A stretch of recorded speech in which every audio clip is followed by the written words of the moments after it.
यह भारत का वो कुंड है जहां भगवान परशुराम ने अपनी मां की हत्या करने के बाद अपने हाथ से चिपकी हुई कुल्हाड़ी से मुक्ति पाई थी।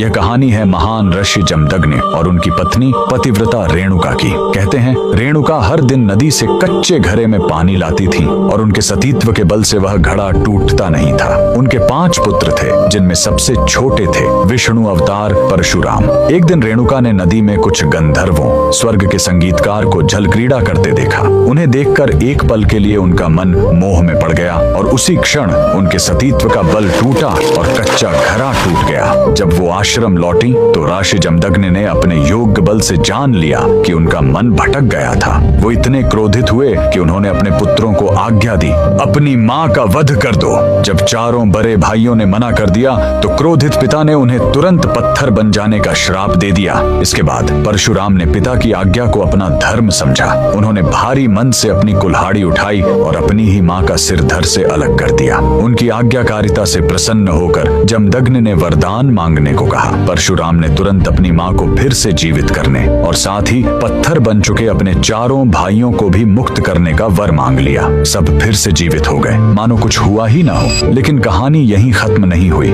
मातृ हत्या का पाप उस कुल्हाड़ी पर एक दाग की तरह चिपक गया और वो उनके हाथ से अलग ही नहीं हो रही थी। उस पाप से मुक्ति पाने के लिए वह दर दर भटकते रहे, लेकिन कोई भी तीर्थ उस कुल्हाड़ी को छोड़ा नहीं सका। अंत में वह पहुंचे पूर्वी हिमालय की लोहित नदी के किनारे और जैसे ही उन्होंने इस कुंड के जल को छुआ, चमत्कार हुआ। कुल्हाड़ी अपने आप उनके हाथ से छूट गई। यही पवित्र स्थान आज अरुणाचल प्रदेश में परशुराम कुंड के नाम से जाना जाता है। आज भी हर साल मकर संक्रांति पर हजारों श्रद्धालु यहाँ इस विश्वास के साथ डुबकी लगाने आते हैं कि यह कुंड उनके सारे पापों को धो डालता है, ठीक वैसे ही जैसे इसने स्वयं भगवान परशुराम को पाप मुक्त किया था। भगवान परशुराम को दिल से मानने वाले सभी भक्त कमेंट्स में जय परशुराम जरूर लिखें।